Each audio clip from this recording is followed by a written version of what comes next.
At my husband's funeral, my son Daniel stood at the podium with a trembling voice and thanked another woman. She was the one who was truly family to us, he said. At that moment, all eyes in the room turned to the woman in the front row, the one in the fitted dress and perfect makeup, with delicate tears resting in her eyes. And me, the real wife, the mother, I sat off to the side, unnoticed, invisible. When the lawyer later informed me that my husband had left everything to her, not a single dime for me, Linda McAllister embraced my son and smiled a triumphant smile as if she had already won. But then I pulled out the second will, and just like that, there was no one in the room smiling anymore. I never imagined my life would begin anew at a funeral. Robert died in a sudden car accident. He was driving downtown that morning in a heavy rain. They said the brakes failed on a curve and the car crashed into a supermarket. He was gone quick. The doctor said he didn't suffer, but I wasn't sure he deserved such a clean departure. We had been married for 40 years. I used to think our marriage, while not romantic, was at least solid, like one of those old houses weathered by storms, worn on the outside but still standing. I gave up my career to tend to every corner of our home. He always said, "I can take care of you. You don't need to work." And I believed him. I naively thought it was some kind of love. At the memorial, I wore his favorite charcoal gray wool coat and stood by the chapel entrance greeting guests. The wind whipped, my fingers were numb. Still, I smiled, doing my best to make sure his farewell was dignified and orderly. Robert cared so much about appearances, about what other people thought of him. Even in his death, I found myself maintaining that neat facade for him. Daniel was at the podium. He's our only child. He turns 33 this year and is a back-end engineer for a tech company. He wore a sharp, dark suit. His face was solemn and his voice was as steady as always. After reading a tribute to his father, he paused and his eyes reddened. "There's someone I want to give a special thank you to," Daniel said, his voice a little shaky. The room fell silent. I clutched my handbag in my lap, my knuckles turning white. I thought he was about to say, "my mother." In that moment, I could almost hear it forming in his throat, that long-awaited acknowledgement. 40 years of companionship, dedication to the home, nights spent at the hospital, all the quiet sacrifices. I truly believed he had finally seen me. But what came next sliced through me like a dull blade, stripping that hope away inch by inch. Someone who supported my father through the toughest time of his life, Miss Linda McAllister. A soft murmur went down the aisle. From the front row, a woman stood up and dabbed her eyes, nodding politely. She wore a deep emerald green wool coat, black heels, flawless makeup, and perfectly coiffed hair. As she sat down, those around her turned to look, curious and surprised. I felt sound explode in my ears like a detonated silence. Linda, Linda McAllister. I knew the name. She was Robert's administrative assistant at the firm. He later promoted her to a consulting partner, even briefly including her on the board. When I'd ask about her, he'd always downplay it. "She's competent, don't be paranoid." I remembered that year's company party. She brought me wine, smiling sweetly, moving with the ease of a woman who fit in. I'd dismissed her at the time as just another sycophantic employee. Looking back now, how ironic. From across the room, someone whispered, "She's sitting so close, like she's family." And my son had just thanked that woman at his father's funeral. I felt like the chair had dropped from under me. My ears were ringing, and the world vibrated faintly. People came up to shake my hand, murmuring the usual. "He was a good man, Will missed him." I nodded automatically, like a machine repeating pre-programmed responses. I had planned to hold on until the end, to maintain appearances. But then I heard Daniel whisper to Linda, "You're the one who's truly family." I nearly dropped the teacup in my hand. In that moment, I realized this funeral wasn't for Robert. It was for a hidden world I didn't know existed, and I was just a stranger, a discarded observer. That night, back home, I sat in the empty living room. As I took off the coat, I saw that the satin ribbon was wrinkled, as if the last vestige of my marriage's dignity had been accidentally snapped. I sat at the dining room table and stared at the row of empty chairs. Robert's seat was still in its place. I hadn't moved it. For decades, he'd always sat there, hand on the armrest, waiting for me to bring him his soup. Now it was just alone, and the armrest had gone cold. There were still bottles of his favorite beer in the fridge. I never liked the brand, it was too bitter, but he'd buy a six-pack every week, just for him. Turns out, habit is the cruelest prison. I didn't sleep that night. I pulled out some old photo albums. In the photos, we were still young. There was light in his eyes. I smiled easily back then. I even found an old employee ID from when I was a financial consultant at his firm. Short hair, self-assured, always seated second from the right at every board meeting. Then he told me, "You should quit. I'll take care of everything." And I, foolishly, listened. I closed the album and poured myself a glass of water. The kitchen clock ticked. I realized all the pride, all the patience I had once poured into keeping our marriage intact had been buried the moment he died. What I didn't know, however, was that beneath all this was a deeper betrayal. The next morning, every word I heard in the lawyer's office felt like a line from a life script I was never invited to read. The air smelled faintly of ink and old wood cabinets. A faded print of the Constitution hung crooked on the wall, and sunlight filtered through the blinds, slicing the floor into narrow strips of light. It was the law firm Robert had designated before his death. The lead lawyer was a man in his 50s with a slow, heavy voice. Every syllable was drawn out as if to underscore something unsaid. Pursuant to the will signed by Mr. Robert De Smith 3 years ago, he began with mechanical calm. The majority of his assets, including the main residence in Summerball, the vacation property in Nantucket, and the remaining balance of his personal accounts, shall be inherited by Miss Linda McAllister. I wasn't just stunned. I felt like I'd been pushed off the main stage of my own life, left standing behind the curtain in a dead spotlight, unsure if I had ever truly played the part I thought was mine. I turned to look at Daniel. He sat ramrod straight, his gaze fixed forward, as if he were listening to a quarterly financial report. His fingers were perfectly interlocked. Not a hint of surprise, not a shift in his expression, as if he had known all along. When the reading was over, I stood up and walked over to him. "You knew," I said in a low, trembling voice, "didn't you?" He looked at me with a strangely serene tone. Dad had his reasons. His reasons, I whispered, the words choked in my throat. What did 40 years of marriage mean to him? Daniel was silent for a moment, then said, "He worked hard his whole life. Linda was there for him. She understood him." He lowered his voice almost apologetically. "You didn't." In that moment, I saw it clearly. Not only had I lost my husband, I was losing my son. He wasn't defending his father's memory. He was redrawing the family tree and erasing me from the map. When I got home, I stood in the driveway for what felt like an eternity, the weight of my handbag numbing my arm. I went into the bedroom and opened Robert's closet.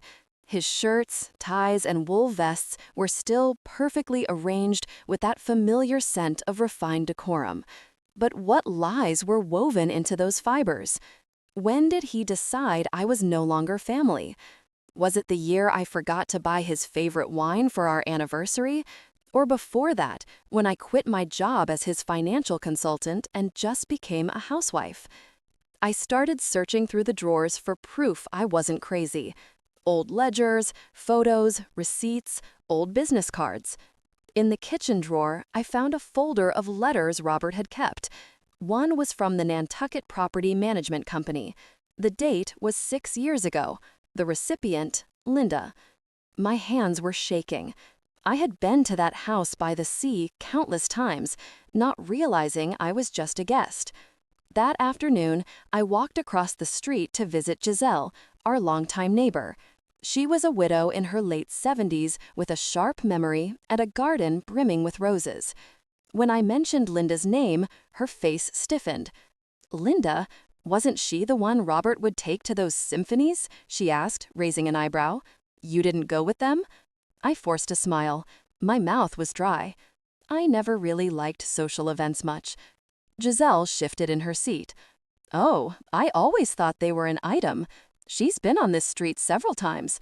One year she helped Robert put up the Christmas lights. I froze. That Christmas, I was stuck upstairs with a swollen knee. Robert had told me a neighborhood boy had helped him. Do you remember when they started getting close? I asked. Giselle stirred her tea, thinking, at least 10, maybe 15 years ago. I remember seeing her around here when you were away taking care of your sister. I thought she was some cousin or something. 15 years. I sat in Giselle's sunroom, feeling like a stranger who had walked into the wrong house. All these years, I had managed our retirement budget down to the last penny. I had chosen his bathrobes, scheduled his physicals, and even dipped into my parents' last savings to rescue his company during a cash crisis. And he had been building golden bricks for another woman's future, out of my sight, out of my reach. Returning home, I finally found an old cardboard box in the basement. There was Robert standing next to Linda at a company event. His hand rested gently on her arm, smiling a radiant smile like never before. He looked relaxed, younger, happier than he ever looked beside me. And in one photo, there was Daniel, barely 18 or 19, standing with them. His smile was nervous, but not reluctant. One corner of the photo was marked out. I rubbed it gently with an eraser and uncovered a line written in pen. Our little family will be official one day. I could almost hear something break in my chest. It wasn't a heart, it wasn't glass. It was something deeper, something called trust, and it would never be whole again. That night, I lit a single candle in the kitchen, and for the first time in this house without Robert, I put on music, a slow, soft, unhurried jazz record. I started to wonder, maybe I'd lived my whole life to his rhythm and never danced to my own. But now, not anymore. From now on, the music, the beat, the dance steps, it's all mine to choose. I thought the worst was over. The will, the truth about the properties, Linda taking her place at the center of it all, brazenly labeled as family. That was enough humiliation for a lifetime. But I hadn't realized that what would truly break my heart was Daniel. He is my only child. I had believed that however unrecognizable the rest of the world became, he would still be mine. We agreed to meet at the town cafe, the one where he used to get caramel dessert as a little boy. He showed up in a trench coat, his demeanor stiff and formal, as if he were preparing for an interview, not to meet his mother. Before I could sit down, he placed his phone face down on the table. He always did that, a subtle signal that any buzz could be a reason to abandon the conversation. "Why did you send Linda a legal notice?" he asked bluntly. I took a deep breath and looked him in the eyes. "Do you think I shouldn't have?" He shrugged. "She didn't hurt you. Dad gave her the money. It was his decision. Suing her just makes everyone uncomfortable." "Uncomfortable?" I said, my voice cracking with disbelief. "Daniel, your father deceived me for decades. I gave up my career for this family, my friends for you. I even sold my mother's emerald ring just to pay your college tuition. Do you know what that ring meant to me?" Daniel frowned, exhaling with visible irritation. "You always bring it up, like I owe you something." That hit me like a dull blow to the chest. It wasn't anger, not even an argument, just distance, a cold and definitive distance. "Dad told me," Daniel said after a pause, his voice dropping, "that the happiest years of his life were with Linda. She understood him, she respected him. She didn't always question and criticize him like you did.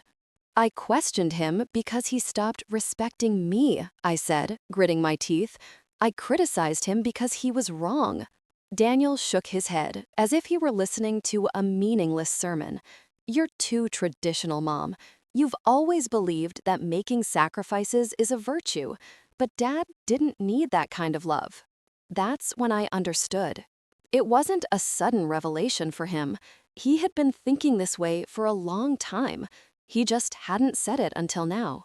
I looked at him for a moment. All I could see was the boy he used to be, the boy who breathed raggedly during asthma attacks while I sat by his bed all night, the teenager who was bullied in school, whose dignity I defended as if it were my own, the 17-year-old whose heart was broken for the first time and who curled up next to me on the backyard bench in silence until the stars came out. Did he remember any of that? I reached into my purse and pulled out an old faded photograph. That summer when you were 2, we went to the beach, I said, sliding the photo across the table. Your father backed out at the last minute for work, so it was just the 2 of us. In the photo, he's wearing bright red swim trunks and standing on wet sand with a trail of tiny, wobbly footprints behind him. You were terrified of the waves. You'd hold on to my neck and just scream, "Mommy, Mommy." You didn't know much about the world back then, but you knew where safety was. Daniel looked down and said nothing. I know you idolize your father, I continued. He was always elegantly turned out, never raised his voice, always said the right thing. But did you ever think that maybe I set the foundation for that elegant man to exist? He looked up. There were no tears, no remorse, just a flicker of hesitation. Dad did what made him happy, Linda said. She made him feel needed. You were just too strong. Too strong? That was what I was? I thought about those nights spent balancing overdue accounts, the afternoons I cooked with a fever, the years I held back tears at Robert's cold silences and kept smiling anyway. That's what he meant by too strong? I put the photo back in my wallet and stood up. My voice sounded calm, but it had a deep firmness. You're right, I was too strong, and starting today, I'll save that strength for myself. Whatever he said after that, I didn't hear it. I walked out the cafe door into the parking lot. It had started to rain. The drops hit the windshield with a slow, relentless rhythm, an orchestra made entirely of silence. I slid into the driver's seat and wrapped my hands around the steering wheel, pausing for a long moment. I didn't cry. I didn't fall apart. I just sat there, realizing that what I had lost wasn't just a husband. I had lost my marriage, my family, even my son. But in that same breath, I understood something else. I could no longer wait for someone else to tell me who I was. It was time to live for myself. At first, I thought Linda was just a late-life accident in Robert's story, a calculated opportunist, a woman who slipped in through the cracks. But now I see things clearly. She was never an accident. She had planned everything. On a rainy afternoon, I sat at the kitchen table with a mug of cold coffee in my hands, looking at her public Facebook profile.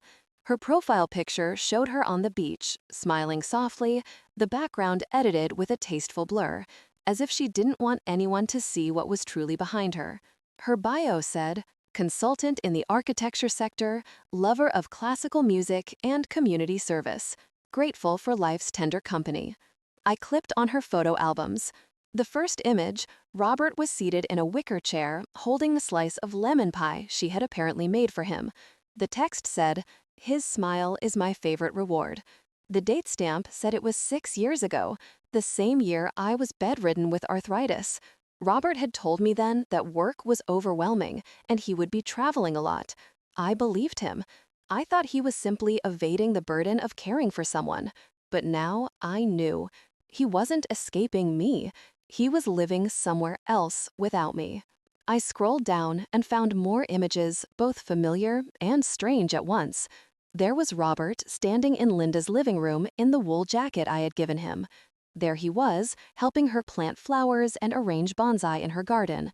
And then a video came up. Robert was toasting her with a Christmas song playing softly in the background. Daniel was there. I froze. My hand hovered over the touchpad. Daniel, who was still in college at the time, had slightly longer hair and a shy, boyish face. Linda had her arm around his shoulder and said, laughing, "Your dad should be proud of you." That's when I understood. Linda was never just Robert's secret. She had been positioning herself for years as part of our family. And I was the woman she planned to displace. I called Ruth. Ruth Lanier had been a close colleague during my years at Robert's firm, one of the few women I had kept in touch with after I left the job. She was semi-retired now, helping her daughter raise a grandchild and taking on the occasional freelance financial case. She answered on the second ring with the same energy she always had.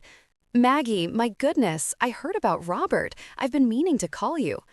"Thank you," I said. I didn't stall. "Ruth, I need you to help me find something."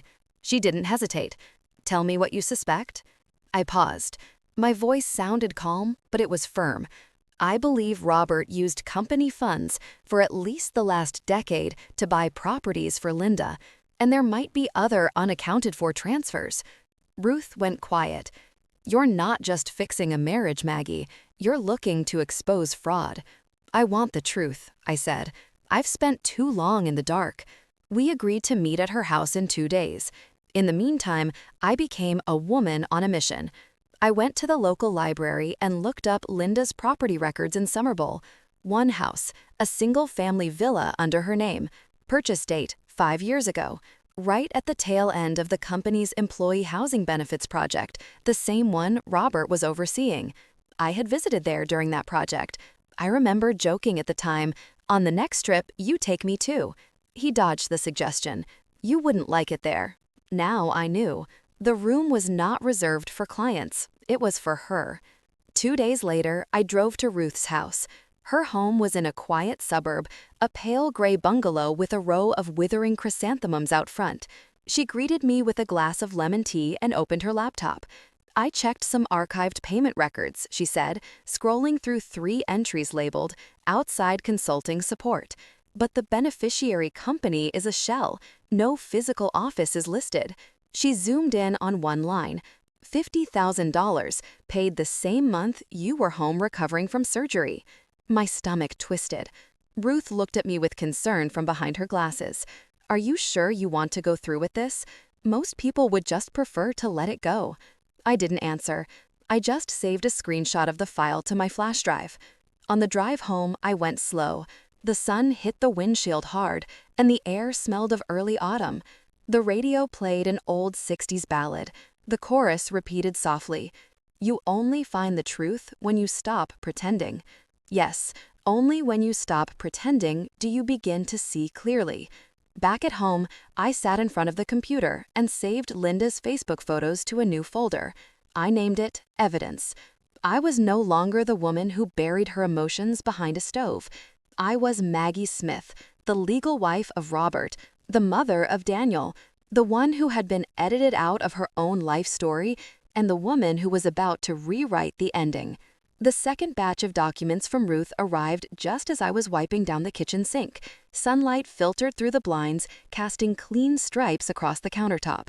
I paused for a second with a rag in my hand and thought, that was how my marriage had been maintained. Tidy, silent, until the kitchen no longer felt like mine. The email subject was simple: 3 suspicious transactions. Key: preliminary, legal, feasibility assessment. I opened it. A few familiar PDF statements filled the screen. Ruth had annotated them. The company name, Quintain Consulting LLC. The account tied to Linda. The transfers, 3 payments totaling over $350,000, carefully staggered over 5 years. Each one timed just outside the company's official audit cycles. She added a note. This sum lacks sufficient justification. Unless invoices for services of equivalent value can be produced, this is potentially a fraudulent gift. There it was, the proof. I felt a knot of resolve form in my chest. I knew what to do. That afternoon, I called a lawyer who specialized in fraud and corporate law. I have a whole host of questions, I said, my voice steady and clear. I believe my late husband systematically plundered his company to aid his longtime mistress. The lawyer was a woman named Michelle Robinson. She was in her mid-50s and her voice on the phone was warm and no nonsense. She listened calmly as I talked. "You need to send me everything you have," she said. "Every document, every email, every photo." I hung up and started copying the files. When I was finished, I had over 50 documents. I printed everything out, arranged it neatly in a folder, and took it to her downtown law office. Her firm was in a glass skyscraper, and I took in the view of the Chicago skyline as I waited. When she walked in, she had a kind, professional smile. She had a sharp haircut that framed her chin and wore a perfectly fitted suit. She took the folder, flipped through it, and nodded. "We will go through this," she said. "I'll be in touch." "Thank you," I said, looking at her. She betrayed me and my son, helped her. I want her to pay back every last cent. Michelle pushed her glasses higher on her nose. "We will do our best." The next few months were a whirlwind of appointments, emails, and legal proceedings. We filed a lawsuit against Linda McAllister, and the case made waves. Robert's former firm, his lawyer, and even his estate became entangled in the case. Then there was Daniel. He took Linda's side. He was outraged. "You're destroying his memory," he said to me on the phone. "Daniel, your memory of your father is a fairy tale," I said. "He was a con man who used money to betray me, his wife, and his son's mother. That's the truth." He hung up. I waited for him to call back, but he didn't. It hurt, but I did it anyway. I had to. The case went to court. Linda and her lawyer tried to paint it as a misunderstanding. They claimed the funds were legitimate payments for consulting services. They produced fake invoices that Robert had given her. But we had Ruth's evidence, and we had Robert's Facebook photos. I took the stand and told what happened. I talked about the 40 years of our marriage, about the sacrifices I made for him, and about the pain I felt when I learned the truth. The judge, a Black woman in her mid-60s, looked at me with understanding. I think she understood what goes on in the hearts of women like me. In the end, the judge ruled in our favor. She ordered Linda to pay back everything Robert had given her, including interest. The total sum was over $1 million. Linda had to sell the property she had bought with the stolen money. She was broke. She lost her job and her reputation. I never saw her again. As for Daniel, he didn't speak to me for years. Then, when my father died, he called me. We met at the funeral and embraced. We began seeing each other again. I told him the whole story, and he started to understand. It took years, but we mended our relationship. He apologized to me. He said he was only defending an illusion the whole time. I hugged him and told him that I had believed in him the whole time. And in that moment, there were tears in many eyes. Daniel walked over and hugged me softly. "Mom," he said, smiling, "when did you get so good at giving speeches?" I smiled back. "I always was. You just weren't listening." We both laughed. Everyone laughed. Before the party was over, I took a short walk in the garden. I stopped in front of the crabapple tree I had planted 20 years ago. "Last year, this thing almost died," I said. "I almost cut it down, but this spring it bloomed earlier than ever, and it's still blooming." The women chuckled. I added, "Even she knew what is still alive should not be given up on." That night, when everyone had left, I folded up the chairs and put them away in the shed. The porch wind chime tinkled softly in the breeze. I turned to watch the sunset. It rested above the old maple tree at the end of the street, as if to say, "Who are you really?" I took off my heels, walked barefoot into the house, hung up the dress, and went to bed. I knew who I was. I was a survivor, a fighter, and the truth had set me free.